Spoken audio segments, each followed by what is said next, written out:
Since we've started City of Asylum Pittsburgh, I've seen how freedom of expression can inspire many people in a way that I didn't imagine was possible. The United States is a country where First Amendment rights and the idea to speak your mind is just so deeply ingrained that I think that is fundamental, and everybody feels that as a sense of entitlement. City of Asylum Pittsburgh began to provide sanctuary to a writer exiled under threat of persecution. The writer could be endangered with prison, violence, or censored in a way that you can't publish freely. Our goal is to provide a place to live, a living income, and medical benefits. We feel it's extremely important that the writer maintain the identity of being a writer, and the only way to do that in exile is to be published in the country you're in. The City of Asylum is most populated in Europe. There are, however, really developing cities around the world now. Mexico City for many years has had a very strong program and I think supports 2 writers there currently. Brazil is about to have a City of Asylum, and there's a movement by this international organization to begin to internationalize it more outside of Europe. In the United States, there are 2 other cities of asylum, both university affiliated, one at the University of Nevada, Las Vegas.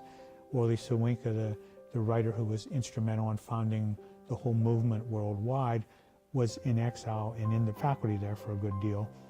And the other program is a consortium of universities in Ithaca, so he himself was instrumental in getting these other 2 programs.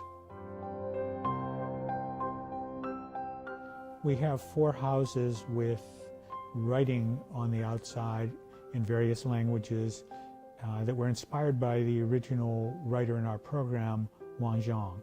Wang Zhang was from China, and when he came here, he wanted to celebrate his freedom. He had never been allowed to express himself. He'd been tortured where his mouth had been beaten in, so he couldn't even recite his poetry publicly, or they tried to prevent it in China. As more writers came to our program and we began to provide more houses for them, we used that idea of publishing a book, but we called it house publishing. And we were creating a public library of these houses as you walk down the street. So we have House Poem, Winged House, we have Jazz House, and we have Pittsburgh Burma House.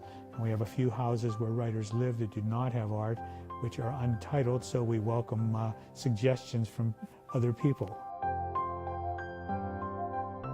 We've had writers now from a long-term program from 6 different countries: China, El Salvador, Burma, Venezuela, Iran, and Bangladesh.